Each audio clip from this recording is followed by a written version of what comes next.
So చాలా hot topic అయింది.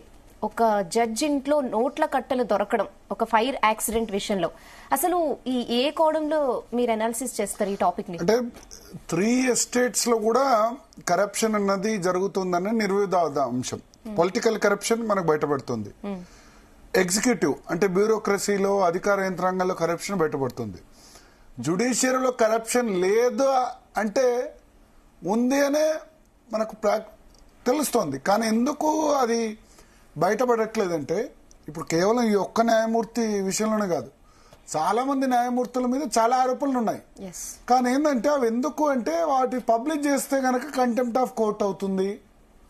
High court సుప్రీంకోర్టుకు కంటెంప్ట్ ఆఫ్ కోర్టు ధిక్కరణ నేరం అని చెప్పి అదొక ప్రొవిజన్ తెచ్చిపెట్టుకున్నారు. కాబట్టి చాలా మంది ఇప్పుడు మీడియా హౌసెస్ అయినా వేరైనా సరైన ఆధారాలు లేదే పొలిటికల్ వాళ్ళ మీద వార్తలు మనం పబ్లిష్ చేస్తాం, పూర్తి స్థాయిలో ఆధారాలు ఉన్నా లేకున్నా. అదే సమయంలో బ్యూరోక్రాట్స్ మీద కూడా పబ్లిష్ చేస్తాం.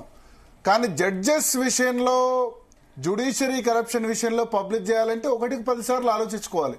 ఎందుకంటే నేను ఇప్పుడు ఈ వార్తను పబ్లిష్ చేశాను అనుకోండి, as a Zee Telugu news chief editor గా నాకు కంటెంప్ట్ నోటీస్ వస్తుందన్న భయంతో 10 సార్లు క్రాస్ చెక్ చేసుకుంటాను.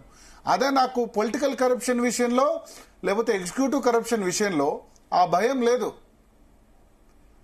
బట్ లీగల్ గా వచ్చేసరికి ఎందుకు న్యాయపరంగా మళ్ళీ వీళ్ళు ఎక్కడ కంటెంప్ట్ ఆఫ్ కోర్టు కేసు పెడతారో అని చెప్పి most of the media houses are most of the people are silent.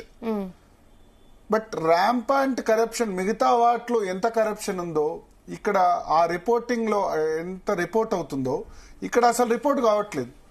కాకపోవడం వల్ల ఎటువంటి సమస్యలు తలెత్తున్నాయో మనకు చూస్తున్నాం. ఇప్పుడు ఒక జడ్జి ఇంట్లో కోట్ల రూపాయల నోట్ల కట్టలు వస్తే దాన్ని అలహాబాద్ హైకోర్టుకు ట్రాన్స్ఫర్ చేస్తే అలహాబాద్ హైకోర్టు వాళ్ళు మా ఏదైనా డస్ట్బిన్ మా దగ్గరికి ఎందుకు ట్రాన్స్ఫర్ చేస్తున్నారు, సస్పెండ్ చేయండి అన్నారు. సో జడ్జిలని శిక్షించాలంటే ఎవరు? ఇప్పుడు రాజకీయ నేతలు తప్పు చేస్తే కోర్టు శిక్షిస్తుంది, బ్యూరోక్రాట్స్ తప్పు చేస్తే కోర్టు శిక్షిస్తుంది. కానీ జడ్జిలు తప్పులు చేస్తే ఎంతమంది జడ్జిలకి కరప్షన్ విషయంలో ఇంతవరకు శిక్ష పడింది? ఈ విషయంలో జ్యుడిషియరీ ఆత్మ పరిశీలన చేసుకోవాలి కదా. జిల్లా జడ్జి నుంచి సుప్రీంకోర్టు జడ్జిల వరకు చాలా ఆరోపణలు మనం ఆఫ్ ది రికార్డ్ లో వింటూ ఉంటాం. ఓపెన్ గా వినే పరిస్థితి లేదు కరప్షన్ విషయంలో, లేకపోతే కేసెస్ విషయంలో, ఒక్కొక్కరి ఆస్తుల విషయంలో చాలా. సో అది దానికి ఎందుకు భయం అంటే ఎందుకు మన అనవసరంగా కోర్టు మెట్లు ఎక్కడం అని. కానీ దీన్ని ఇదే విధంగా ఆపుకుంటూ పోతే అల్టిమేట్ గా జ్యుడిషియరీకి కదా చెడ్డ పేరు.